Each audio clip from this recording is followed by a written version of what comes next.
Hello to all you hardworking folks. In today's video, we'll be going through some of my trimmer head or STIHL trimmer head collection, and I have 5 trimmer heads total.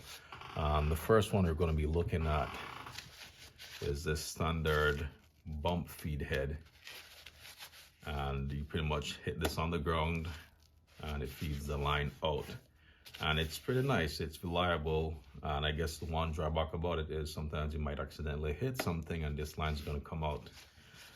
The next one is your SuperCut,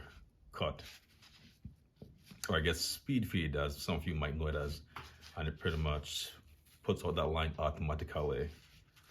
But you know, it's a little bit fidgety at times, the string and all that, and I personally like having control of the line when it comes out, or how often it comes out. And we have a more heavy duty one here, which is your poly blade. These things are nice. They'll cut through almost anything. You know, you got your tough vegetation and all that. It's going to cut through it. These are very sturdy. The one drawback I would say though, that if you get these things, you got to make sure that you don't have any concrete or you don't have any metal pieces or whatever, because it's going to break these blades off very easily and you're going to have to replace them, and they're a little bit pricey.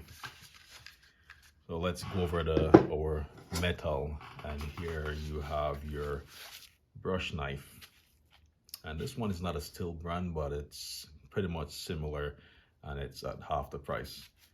And these things will cut through almost anything. You're going to cut through small little shoots that are growing up. It's going to cut through blackberry, you name it, it's going to cut through it. Again, if you're close to metal pieces or whatever, be careful, wear some eye protection. I mean, these things you're gonna see sparks, but overall it's a very sturdy blade. And here you have another brush blade, and I guess this one's for doing field work, cutting brush. You can probably use it for different things, but I've barely used it. I prefer this one here. And you know, if I had a choice between any of these two, I would say get this right here and your standard trimmer head. I mean, they're two excellent addition, and they're very useful. And I'll be doing future videos where I go and show you how to attach these to your trimmer head. And yeah, that's about it. You know, if you're on the lookout, I would definitely try some of these, and you can go on the STIHL website and it's going to tell you exactly what you can use these trimmers for. But I would say experiment a little bit, because depending on your situation, some of these might or may not work. So I hope that this video was informational for you, and look out for my other video where I go into details about how to put these on to your trimmers or remove them. Thank you.